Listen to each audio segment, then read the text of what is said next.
हाय, hello, नमस्ते. This is Sagar. I hope you all doing good. आज आपल्यासमोर आहेत paralysis specialist doctor Baburao Kanade sir. Hello sir, welcome to dairy talk नमस्कार. Podcast. Sir, तुम्हाला हे पॅरालिसिस पेशंट्सवर काम करण्याची इन्स्पिरेशन कुठून मिळाली? ही इन्स्पिरेशन मी ज्यावेळेस वैद्यकीय शिक्षण माझं संपल्यानंतर मोठ्या इन्स्टिट्यूटला काम करत होतो.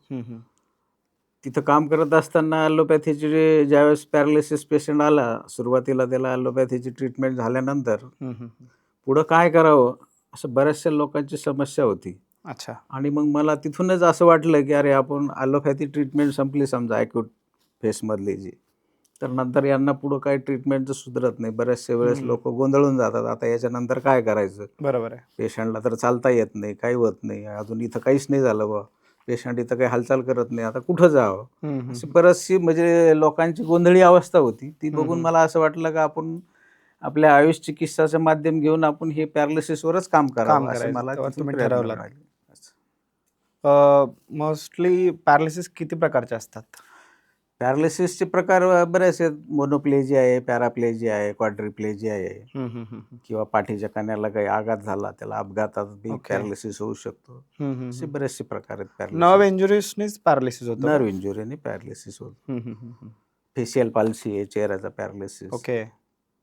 काहींना एका हाताचा होतो, काहींना एक साईड पूर्ण चालली जाते. असे त्याचे वेगवेगळे बरेचसे पोर्शन होत प्रकार असतं. आहेत. होमिओपॅथी, ॲक्युपंक्चर आणि हॉलिस्टिक अप्रोच हा कॉम्बिनेशन तुम्ही कसा तयार केला? मी आता माझी जवळपास 30 वर्षाची एक्सपिरियन्स. कार्यकाल आहे प्रॅक्टिसचा. या 30 वर्षाच्या कार्यकालात मी स्वतः होमिओपॅथिक डॉक्टर आहे. नंतर मी ग्रेट. ॲक्युपंक्चरचं नॉलेज घेतलं. नंतर आयुर्वेदा थेरपी बऱ्याचशा हे घेतलं. पण यामध्ये मी काय केलं, ॲक्युपंक्चरच्या निडल ह्या आमच्या होमिओपॅथीच्या मदर टिंचरमध्ये बुडवून ज्यावेळेस मी पेशंटला लावतो, त्याचे एक इमॅजिकल रिझल्ट मला पाहायला मिळाले. ओके. तेव्हापासून मी होमिओ ॲक्युपंक्चरच मी असं स्वतःच एक हे तयार केलं. होय. हां. आणि पेशंटला आपण ज्या पॉईंट सिलेक्ट करतो ॲक्युपंक्चरचा, तिथेही मी आमचं मदर टिंचरने साफ करून तिथं निडल टोचतो. त्यामुळे त्याचा इफेक्ट एक मॅजिकल रिझल्ट येतात त्याचे. हो, नक्कीच येतं. असं डॉक्टर पेशंट ट्रस्ट किती महत्वाचा आहे तुम्हाला वाटतंय? अतिशय महत्त्वाचा प्रश्न आहे. कारण पेशंटचा जर डॉक्टरवर विश्वास असेल, तर हीच उपचाराची पहिली पायरी म्हणाल मी. बरोबर आहे. कारण आपण किती औषधं दिली, किती थेरपी दिल्या किंवा किती फिजिकल थेरपी त्याला दिली, पण त्याचा जर आपल्यावर ट्रस्टच नसेल, तर त्याचा फारसा असा म्हणजे रिझल्ट येण्यामध्ये एवढा फायदा होत नाही. बरोबर. पण जर पेशंटने विश्वास ठेवून जर या सगळ्या काही गोष्टी केल्या, तर त्याचा अतिशय चांगला फायदा होतो. 100%. तर मॅजिकल रिझल्ट. Magical result. हो, हा फार महत्त्वाचा आहे. पॅरालिसिस म्हणजे एक्झॅक्टली काय असतं? पॅरालिसिस म्हणजे काय आहे, आपल्या मेंदू, मज्जातंतू आणि स्नायूच्या यात अडथळा निर्माण झाल्यामुळं आपल्या जो काही आपल्या शरीराचा काही भागाची हालचाल कमी होऊन जाते, किंवा त्याला अपंगत्व येतं असं म्हणतो आपण.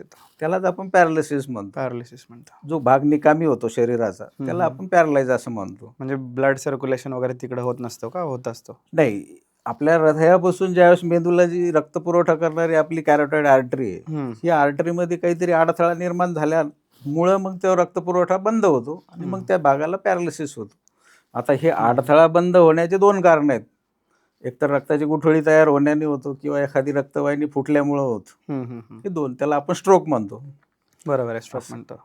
पण शक्यतो सर मला काय विचारायचं होतं, एक हाफ पोर्शन जेव्हा पॅरालिसिस होऊन बंद होतं काम करण्याचं, म्हणजे ते बंद होतं म्हणजे त्याचा नेमका अर्थ काय? ते ब्लड सर्क्युलेशन याला आपण हेमिप्लेजिया म्हणतो. ज्यावेळेस एक साईडची पूर्ण बाजू आपली निकामी होती, म्हणजे बोलताना त्रास होतो, गिळताना त्रास होतो, एक हात एक पाय त्यामध्ये काम करत नाही, चेहरा आपला थोडा वाकडा होतो.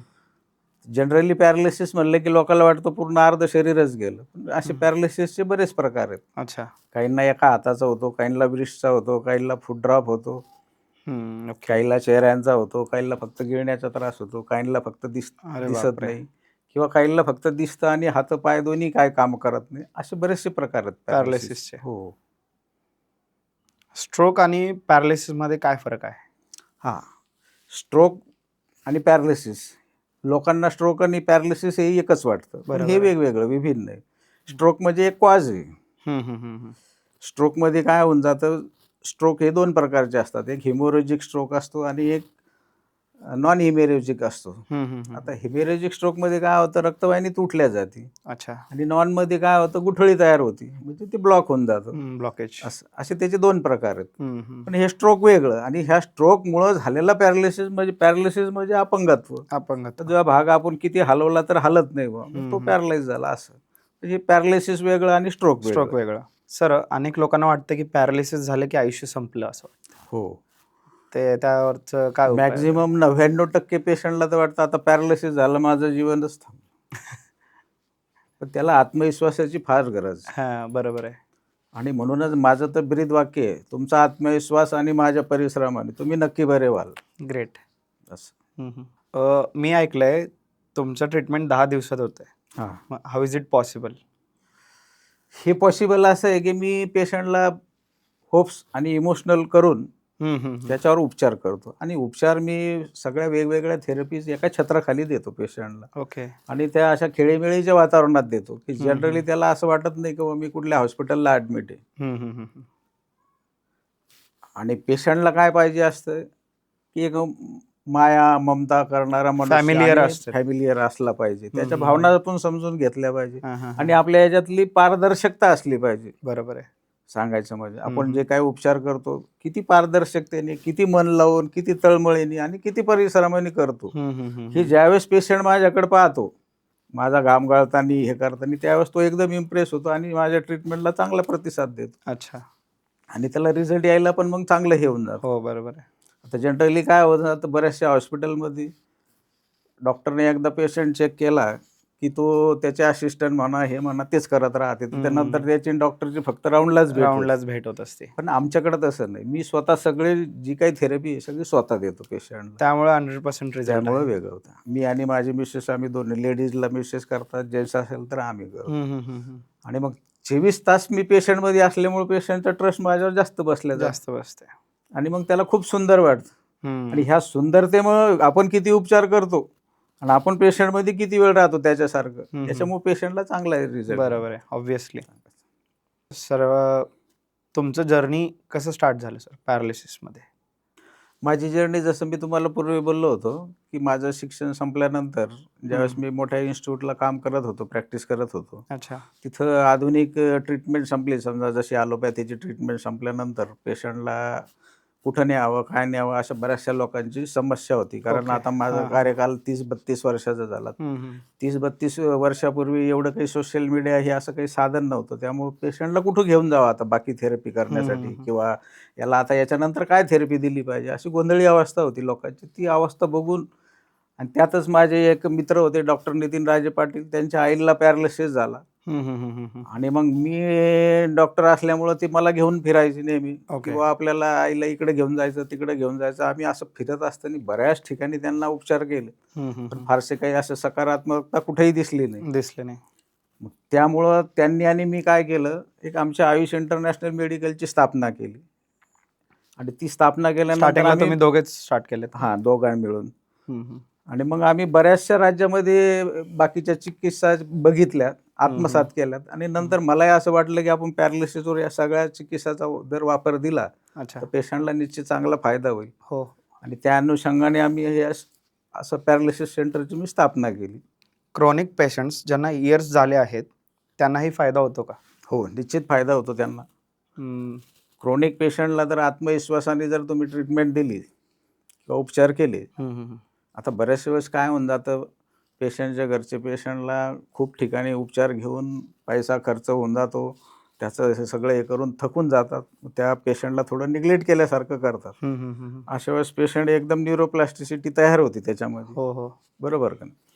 आणि मग ज्यावेळेस तो काही एखादी माझं रील वगैरे बघतो आणि त्याला परत माझ्याकडे ट्रीटमेंट घ्यावं असं वाटतं, अशी पेशंटची संख्या माझ्याकडे भरपूर आहेत. त्यामुळं जुनेच पेशंट माझ्याकडे सध्या तरी जास्त आहेत. आणि मग त्या पेशंटला मी माया ममताने आणि त्याला चांगली पारदर्शकतेने त्याचा स्वभाव जाणून घेऊन त्याला जर ट्रीटमेंट मी देतो तर त्यात रिझल्ट फार चांगले सुंदर येतात. आणि जसं तुम्हाला पूर्वी सांगितलं तर होमिओ ॲक्युपंक्चर हे फार रिझल्टेबल आहे त्याला, जुन्यातल्या जुन्या पॅरालिसिसला. सर, 10 दिवसाचं ट्रीटमेंट म्हणजे नेमकं काय काय असतं 10 दिवसात? 10 दिवसाची ट्रीटमेंटमध्ये आपण त्यांना जसं तुम्हाला सांगितल्याप्रमाणे आयुर्वेदिक न्यूरोथेरपी असते, ॲक्युपंक्चर असतं, कपिंग थेरपी असते, नाडीशोधन असतं, मसाज असतं, लेझर थेरपी असते, न्यूरोफिजिओथेरपी असते. हे जे आमचं सेशन आहे हे जवळपास 5.5-6 घंटे चालतं दिवसभरात. ओके. हां. आणि मग आपण हे 10-10 दिवसाचे कोर्स असतात आपले. पण ते राहतात कुठं वगैरे त्यांची सोय? हॉस्पिटलमध्येच ॲडमिशनची व्यवस्था आहे. हां. आमच्याकडं पेशंट आणि पेशंटच्या एका नातेवाईकाला आपण सेपरेट रूममध्ये ठेवतो. सोय वगैरे? हां, ओके. व्यवस्था आहे. मग सर 10 दिवसाचं ट्रीटमेंट तुम्ही सांगितलात हां, हां. बरा होतं म्हणून. मग ते 10 दिवसातच होतो का काही सेशन्स घ्यावं लागतील? नाही, याच्यामध्ये असं आहे 10-10 दिवसाचे 3 सेशन असतात किंवा काही कदाचित वाढतील पण हां, का? काही पेशंटची कंडिशननुसार त्याला अजून वाढवूही शकतो, म्हणजे रिझल्ट मिळेपर्यंतही करू शकतो. पण फार अर्ली पेशंट आपल्याकडे आला लवकर, ॲलोपॅथीची ट्रीटमेंट संपली 8 दिवसात आणि आपल्याकडे आला, तर तो 10-10 दिवसाच्या 3 सेशनमध्ये क्लिअर होऊन जातो. अच्छा. आणि काही पेशंटला थोडा वेळही लागू शकतो. तुमच्या हॉस्पिटलमध्ये कोणत्या प्रकारचे थेरपीज उपलब्ध आहेत? माझ्या हॉस्पिटलमध्ये मी मल्टिपल थेरपी एका छत्राखाली देण्याचा प्रयत्न केला आहे. जसं समजा आयुर्वेदिक न्यूरोथेरपी आहे, ॲक्युपंक्चर थेरपी आहे, कपिंग थेरपी आहे, कायरोप्रॅक्टर थेरपी आहे, बोन सेटिंग आहे. ओके. त्याच्यानंतर तुमचं मसाज, नाडीशोधन, panchakarma, laser therapy, neuro rehabilitation, जे ॲडव्हान्स मशिनरी आहेत, या अशा सगळ्या खूप सारे प्रकारच्या थेरपीज आहेत. हां, अशा सगळ्या चिकित्साचा वापर मी एकत्रितरित्या एका छत्राखाली देतो. आणि हे सर्व उपचार देत असताना मी पेशंटला 10 दिवस ॲडमिट ठेवून देतो. त्यानंतर रिझल्ट वगैरे 100% येणार. रिझल्ट वगैरे मग त्याच्यात मग डाएटचा प्लॅन आला. अच्छा. आणि आपल्याला पेशंटला किती वेळ द्यायचा, ॲडमिट असल्यामुळे आपण त्याला भरपूर वेळ देऊ शकतो ना व्यवस्थित. बरोबर आहे. मेडिसिन शिवाय फिजिकल थेरपीची किती महत्त्वाचं असतं? खूप महत्त्वाची. फिजिकल एक्सरसाइज पॅरालिसिसमध्ये तर फार महत्त्वाचं पार्ट आहे. हां, सुरुवातीच्या ॲक्यूट फेजमध्ये एकदा जर समजा ॲलोपॅथीची ट्रीटमेंट संपली, नंतर त्याला फिजिकल थेरपीचाच उपयोग होतो. नंतर जनरली असं आहे, प्रत्येक माणसाला फिजिकल एक्सरसाइज ही आवश्यकच. आणि पॅरालिसिसमध्ये तर झाल्यानंतर फिजिकल थेरपीनीच तो चांगल्या प्रकारे कव्हर होतो. त्याच्यामुळे फार महत्त्वाचा पार्ट आहे फिजिकल थेरपी पॅरालिसिसमध्ये. आपण डाएट आणि लाईफस्टाईलबद्दल पेशंट्सला काय सांगाल? आता जनरली जी यंग पिढी आहे आपली सध्याची, ही फास्ट फूड व्यसनाधीनतेकडं फार वळालेली आहे. त्यामुळं मी निश्चित ह्या यंग पिढीला असं सांगू शकेल, जास्तीत जास्त फास्ट फूड, जंक फूडपासून दूर राहा, व्यसनापासून दूर राहा आणि नियमित एक्सरसाइज करा. नेहमी डेली. पण सर तुम्ही आता सांगितलं नेहमी एक्सरसाइज करा, हे टाळा आणि ते फास्ट फूड वगैरे टाळा. पण लोक ऐकतात त्याच थोड्याच काळापर्यंत, नंतर का ते फॉलो करत नाहीत? आपल्या इंडियन लोकांची एक खासियत आहे, जे आपण त्यांना सजेस्ट केलं की ते त्याच्या विरुद्ध दिशेने करतात. ऐकण्याची स्थितीच नाही. आपण दुसऱ्याचं फॉलो करतो जास्त. होय. कारण हे फास्ट फूड झालं, पिझ्झा झालं, बर्गर झालं, ही आपली संस्कृतीच नाहीये. होय. बरोबर आहे का? पण संस्कृती नव्हे, ते आपल्या इकडं आपलं हे आहार पद्धती आपली नाही. बरोबर. पण आपण आता जनरली बघा, आता आपल्या संस्कृतीनुसार आपले वस्त्र आपण कसे घालतो, काय घालतो, पण आपण दुसऱ्या विदेशी देशाचं जास्त आत्मसात करतो. हो. ते लोक ते आपलं फॉलो करता, आपण त्यांचं फॉलो जास्त करतो. म्हणजे आपण जर किती सांगितलं का अरे तू हे करू नको, की त्याला ते करून पाहण्याची जास्त इच्छा राहते. बरोबर आहे. असं हॉलिस्टिक ट्रीटमेंट म्हणजे नक्की काय असतं? हॉलिस्टिक ट्रीटमेंट म्हणजे काय आहे, औषधाशिवाय जे काही उपचार देतो आपण त्याला हॉलिस्टिक म्हणतो.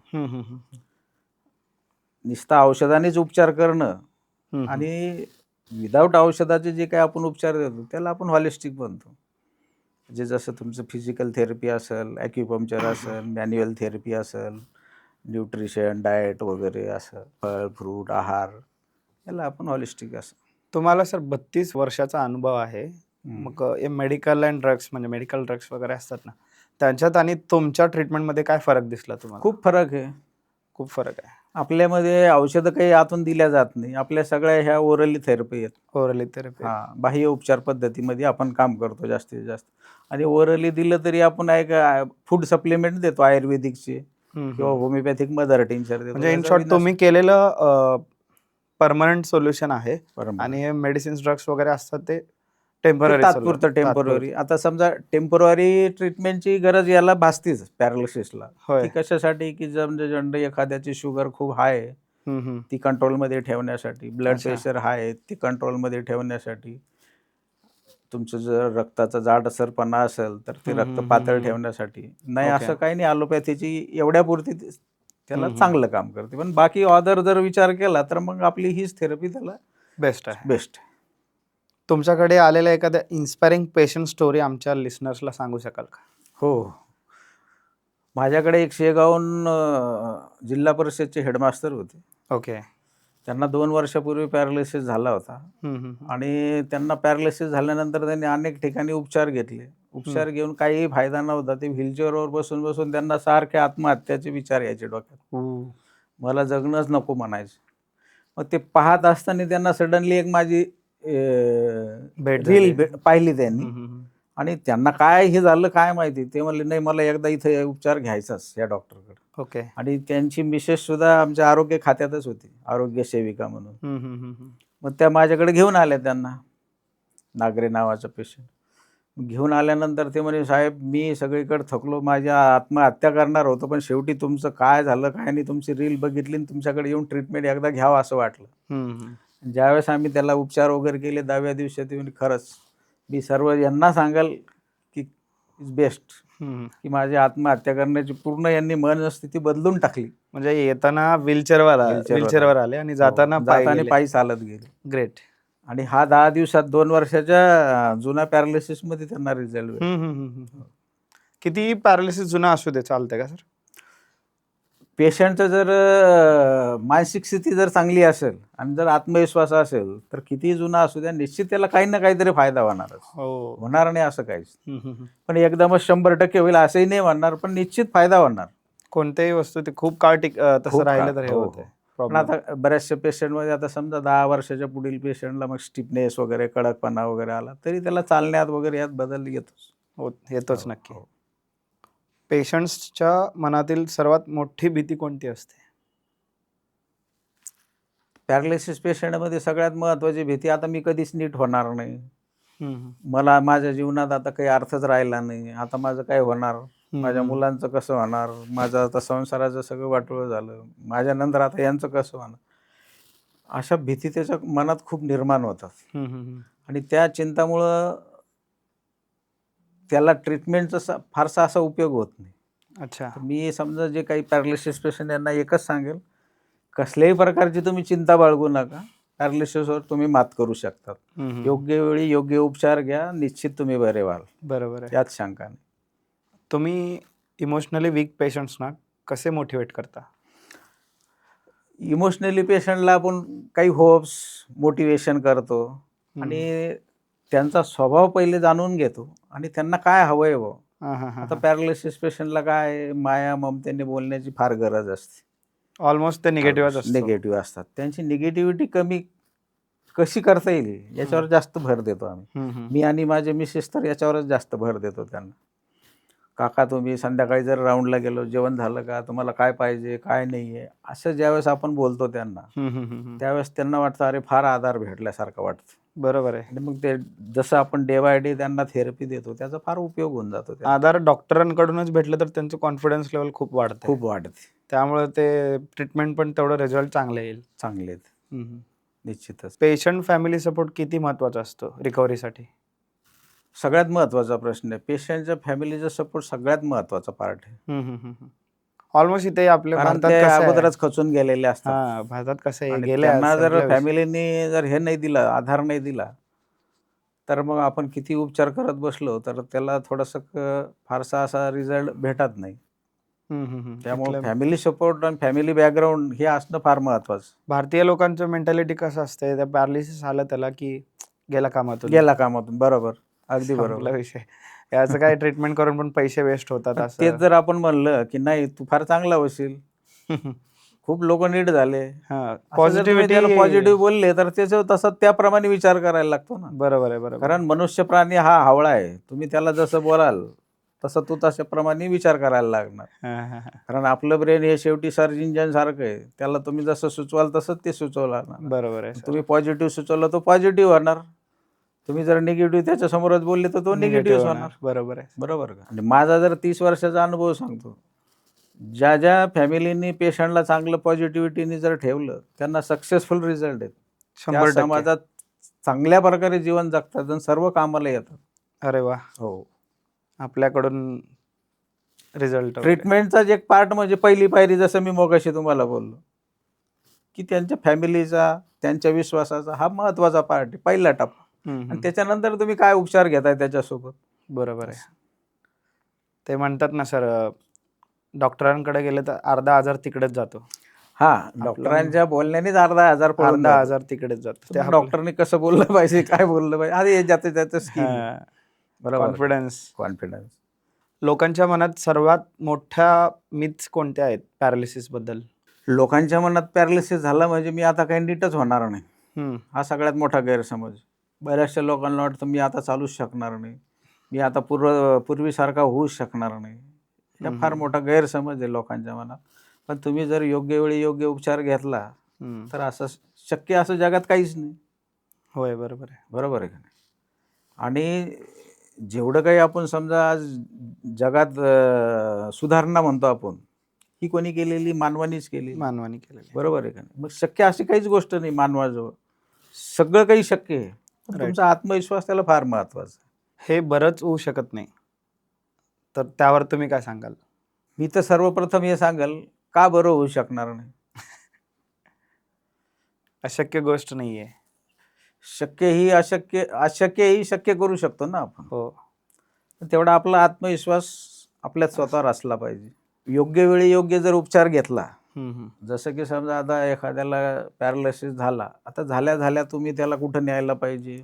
जवळच्या कुठल्याही फिजिशियन किंवा न्यूरो फिजिशियनकडे तुम्ही घेऊन गेलात, त्यांची सुरुवातीचे 8 दिवस तुम्ही उपचार घेतला आणि नंतर लगेच आमच्यासारख्या सेंटरला जर तुम्ही पोहोचला तर 100% तुमची रिकव्हरी होणार, यात शंका नाही.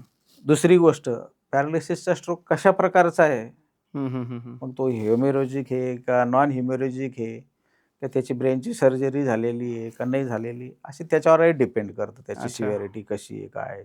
आणि आमच्या ज्या फिजिकल थेरपी घेण्यासाठी म्हणा किंवा आमच्यासारख्या सेंटरकडं तो किती लवकर येईल, त्याचा कालावधी कसा राहील, त्याच्यावर डिपेंड करतं त्याची. हे मग तो जर लवकर पोहोचला तर त्याला 100% पर्यंत रिकव्हरी येऊ शकते. पण आता बरेचसे जनरली पेशंट काय होऊन जातं, इथली ट्रीटमेंट संपली, कोणी पाहुणा फोन करतो, अरे इकडे घेऊन जा, कोणी पाहुणा फोन करतो इकडे घेऊन जा. आता जो कोणी जिम्मेदार व्यक्ती असतो तो गोंधळून गेलेला असतो. आणि जवळचेच लोक सांगणारे असते इकडे घेऊन जा तिकडे घेऊन जा, त्याला कुठं घेऊन जावं काही कळत नसतं. त्याला फक्त एवढंच माहीत राहतं, यांनी सांगितलं तिथे घेऊन जावं, लवकर कव्हर होईल, अशा ठिकाणी तो फिरत राहतो. ह्या फिरण्यात त्याचा काळ निघून जातो. बरोबर आहे. मग ह्या काळात जर त्याला योग्य आमच्यासारखे जर सेंटर भेटलं नाही तर मग त्याच्या रिकव्हरीला वेळ येतो. ऑलमोस्ट फिरतच राहतो. तो जर लवकर आमच्याकडे आला तर त्याची रिकव्हरी फास्ट होणार. Early detection of stroke and paralysis symptoms बद्दल अवेअरनेस कशी वाढवावी? पॅरालिसिससाठी तर मोस्टली मी काय सांगाल की तुम्ही व्यसनापासून दूर राहा, होऊ नये म्हणून. आणि रोज नियमित तुम्ही 30 मिनिट तरी चाललं पाहिजे. ओके. आहारामध्ये रोज जे सिजनेबल फळ आहे ते तुम्ही रोज एक खाल्लं पाहिजे. हिरव्या भाजीचं सेवन तुम्ही जास्तीत जास्त केलं पाहिजे. जंक फूड, फास्ट फूड याच्यापासून तुम्ही दूर राहिलं पाहिजे. जे डबाबंद अन्नपदार्थ आहे आजकालचे, ते तर अगदी आपल्या म्हणजे आहारात ठेवलेच नाही पाहिजे. ओके. दारू अजिबात पिली नाही पाहिजे. तंबाखू आणि तंबाखूजन्य पदार्थ याच्यापासून दूर राहा. निश्चित तुम्हाला पॅरालिसिस भविष्यात तरी जाणवणार नाही. आणि टेन्शन त्यात समाधान बाळगण्याची थोडी वृत्ती ठेवली. मोस्ट इम्पॉर्टंट स्ट्रेस आहे. Most important stress. तुमची शुगर लेवल तुम्ही वेळच्या वेळेला चेक केली पाहिजे. ब्लड प्रेशर हे वेळच्या वेळेला चेक केलं पाहिजे. त्यावेळेस त्या फिजिशियनकडे दाखवून तुम्ही चेकअप केलं पाहिजे. आपण जनरली बघतो कोणीच चेक करत नाही. आपण गाडीची सर्व्हिसिंग करतो पण आपल्या स्वतःची कधीच काळजी घेत. ते गाडीला एक वेळेस करतो सर्व्हिसिंग, पण आपण पहा तुम्ही गाडीमध्ये पेट्रोलच्या जागी डिझेल टाकणार का? नाही टाकणार. तसं आपण पोटात काही पण टाकणार. रुरल आणि अर्बन पेशंट्समध्ये डिफरन्स तुम्हाला जाणवतो का? हो, रुरल आणि अर्बन अर्बनमध्ये खूप मोठा डिफरन्स. कारण रुरलमध्ये कशी आहे, क्लायमेट हे चांगलं आहे विलेज हां. गावात वगैरे. आणि रुरलमध्ये अजून एवढे व्यसनाधीनता फार कमी आहे. हम्म. तसं शहरी भागात कसं आहे, टेन्शन जास्त आहे, करेक्ट आहे. धावपळीचं जीवन आहे. ह्या धावपळीच्या जीवनात आपण फास्ट फूडला प्राधान्य देतो, म्हणजे बाहेरच्या खाण्यावर जास्त जोर देतो. लवकरात लवकर सगळं लवकरात खाणं लवकर. वगैरे पाहिजे हां. असतं. आणि जसं मी तुम्हाला बोललो की वेळच्या वेळेला आपण चेकअप करत नाहीत. आणि दुसरी गोष्ट, ड्रिंक्स प्रमाण हे शहरी भागात थोडं जास्त आहे. बरोबर आहे. व्यसनाचं प्रमाण, स्मोकिंग असू द्या, विलेज मध्ये गुटखा असू द्या, सकाळी तंबाखू असू द्या. उठल्यानंतर आणि झोपेपर्यंत खूप काही ऍक्टिव्हिटीज असतात ऍक्टिव्हिटीज त्यांच्याकडे. असतात, बऱ्याचशा ऍक्टिव्हिटीज असतात. इथं तसं नसतं. इकडं तसं नसतं. हम्म. तरी आता शहरी सारखंच विलेजमध्ये यायला लागलं आता फॅड. पण तरी त्यातल्या त्यात अजूनही विलेज बरंच असं मी आहे म्हणेन. त्यातल्या त्यात. पॅरालिसिसचा त्रास होऊ नये म्हणून दैनंदिन जीवनात लोकांना काय काय करायला पाहिजे? पॅरालिसिस होऊ नये म्हणून दैनंदिन जीवनात लोकांनी रोज भरभर 30 मिनिटं चालावं, म्हणजे एक्सरसाइज करावी. रोज जसं मी मगाशी सांगितल्याप्रमाणे रोज एक सिजनेबल फळ खावं, हिरवे पालेभाजीचं सेवन करावं, तंबाखूजन्य पदार्थ खाऊ नये, बरोबर आहे. जेवणामध्ये वरून मीठ घेऊ नये, तणावमुक्त राहणे, मेडिटेशन करणे आणि दारू अजिबात पिऊ नये. स्ट्रेस आणि टेन्शनमुळे पॅरालिसिस होऊ शकतो का? हो, बिलकुल होऊ शकतो. मूळ तर तेच आहे. मूळ कारणच तेच, टेन्शन. पण Stress. सर, विचारांनी नर्व सिस्टीमला कसं का इफेक्ट करतं सर? ज्यावेळेस आपण जास्त विचार करतो त्यावेळेस आपलं ज्यावेळेस ब्लड प्रेशर हे वाढलेलं राहतं. ओके, ते ब्लड वाढलेलं ब्लड प्रेशरमध्ये काय होतं, क्लॉट येण्याचे जास्त चान्सेस राहतात, रक्त जाडसर बनतं आपलं. त्याच्यामुळे हृदयापासून मेंदूला रक्तपुरवठा करणाऱ्यामध्ये अडथळा निर्माण. ओके. त्यामुळे मेजरली ब्रेन स्ट्रोकचे जास्त हे राहतात. योगा, मेडिटेशन यांचा रोल काय आहे रिकव्हरीमध्ये? खूप चांगला आहे, अतिशय चांगला. कारण स्ट्रेस रिलीज करण्यासाठी योगा आणि मेडिटेशन हेच एक चांगलं माध्यम आहे, सगळ्यात चांगलं. हो. Breathe in breathe out. Breathe out हे घेणं. आणि पेशंटला जास्तीत जास्त आवश्यकता कशाची आहे, स्ट्रेस कमी होण्याची. बरोबर. त्यामुळे योगा आणि मेडिटेशनचा अतिशय चांगला आहे. गव्हर्नमेंट सपोर्ट किंवा अवेअरनेस प्रोग्राम्स पुरेसे आहेत का? नाही. आता जसं इतर आजाराप्रमाणे गव्हर्नमेंटने इतर आजाराला जसं हे केलेलं आहे, तसं पॅरालिसिसला अजिबातच हे केलेलं नाही. की लोकांना पॅरालिसिस हा इतका गंभीर आजार आहे असं जनरली अजून एवढा अवेअरनेस नाहीच आहे आपल्या समाजात. बरोबर.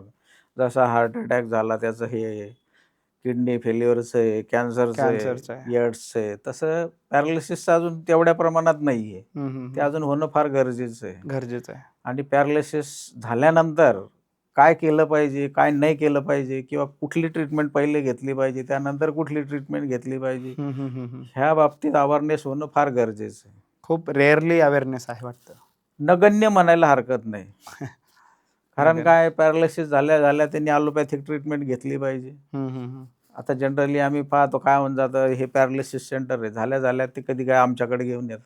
करेक्ट आहे. आता आमच्याकडे त्याचा काही रोल राहत नाही, कारण त्याला एकतर फर्स्ट MRI करायला पाहिजे किंवा CT स्कॅन केला पाहिजे. आणि त्यात जो काही प्रॉब्लेम असेल त्याला तर आधुनिक शास्त्राचाच पहिले सुरुवातीला उपयोग करायला पाहिजे.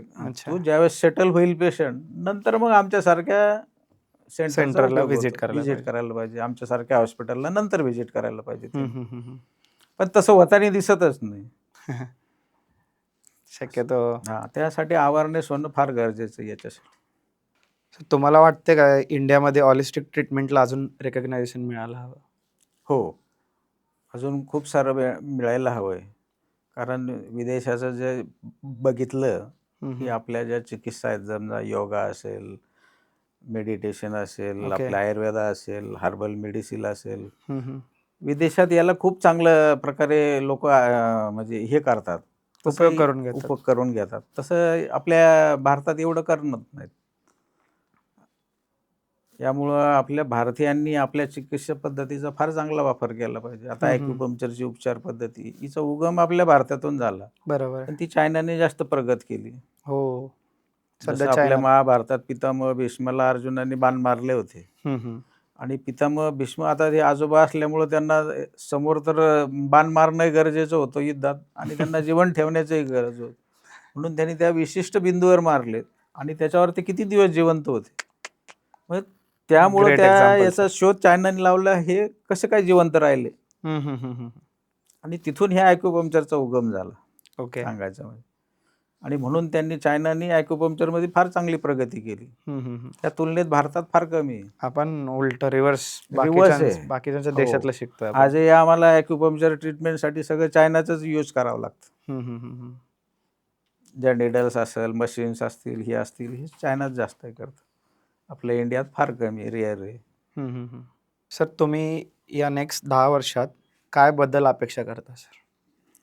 नेक्स्ट 10 वर्षात तर माझं असं स्वप्न आहे की मी जे काही आपल्या प्राचीन चिकित्सा पद्धती आहे या सगळ्या एका छत्राखाली, म्हणजे जसं आपल्या आधुनिक पद्धतीचे जे काही उपचार आपण आज भारतात पाहतो, मल्टीस्पेशालिटी हॉस्पिटलला मिळतात, त्या धर्तीवर आपण ह्या प्राचीन चिकित्साच्या उपचार पद्धती देण्याचा प्रयत्न करणार लोक. कारण ह्या नॅचरल आणि परमनंटली क्युअर करणाऱ्या असल्यामुळे आणि VIP सुविधामध्ये देण्याचा प्रयास राहील माझा. कमीत कमी बजेट, कमीत कमी पैशामध्ये, जे गरीबालाही परवडेल आणि श्रीमंत तर घेणारच, शंकाच नाही. असं सर, तुमचं रोजचं रुटीन काय असतं? माझं रोजचं रुटीन, मी सकाळी 5:30ला उठतो आणि गार्डनला फिरायला जातो. आमचं संत एकनाथ ज्ञानेश्वर महाराज उद्यान आहे पैठणला, तिथं रोज फिरायला जातो. योगा मेडिटेशन झाल्यानंतर 6:30-7ला घरी येतो. आणि माझे जी काही पेशंट आहेत त्यांनाही सध्या जी बसण्याच्या अवस्थेत असेल त्यांनाही योगा मेडिटेशनचा क्लास घेऊन त्यांच्यासोबत. पॅरालिसिस म्हणजे आता तर एक गमतीचा क्वेश्चन आहे, तुम्हाला कधी वाटते का सर मला पण येऊ शकते पॅरालिसिस म्हणून? पॅरालिसिस हा आजार आहे, असा आजार आहे की ते कोणालाही केव्हाही होऊ शकतो. पण असं फील झालं कधी की हा येऊ शकते मला पण, का त्यात काय म्हणून? मी असं सांगेल, याच्यासाठी तुम्ही जर तुमचा आत्मविश्वास चांगला ठेवला आणि तुमचं डेली रुटीन जर चांगलं असलं, आहार विहार चांगला असला आणि स्ट्रेस जर नसेल, तर पॅरालिसिस तुम्हाला होण्याची काही शंकाच बाळगायची नाही. कारण कधी माणसाने निगेटिव्ह विचार करूच, पॉझिटिव्हली ठेवायचं. बरोबर आहे. मला हे होईल का म्हणलं तर त्याच्या डोक्यात त्याप्रमाणे चक्र सुरू होऊन जातं. त्यामुळे मला होणारच नाही असंच म्हणलं पाहिजे. बरोबर आहे. कारण मी पेशंटलाही नेहमी सांगतो की पॉझिटिव्ह राहा आणि मी स्वतःही पॉझिटिव्हच राहतो. तुम्ही पेशंट्सकडून काय शिकता? हा सगळ्यात महत्त्वाचा प्रश्न आहे. कुठलाही डॉक्टर असो, फिजिशियन असो, याला हुशार करण्याचं माध्यम म्हणजे हा त्याचा रुग्णच असतो, म्हणजे पेशंटच असतो. कारण तो वेगवेगळ्या ठिकाणी वेगवेगळी माहिती घेऊन येत असतो आणि तो खूप काही शिकून जातो. आता माझ्या 30 वर्षाच्या काळात मी जेवढे पेशंट पाहिले, 25% नॉलेज हे मला पेशंटनीच दिलेले सांगायचं. एक्सपिरियन्स वेगवेगळे पेशंट, कारण ते प्रत्येक वेगवेगळ्या ठिकाणी जातात, वेगवेगळा उपचार घेऊन घेतात. मग तिथं कसा उपचार घेतला, काय घेतला, हे आपल्या नॉलेजमध्ये भरच होती ना ते.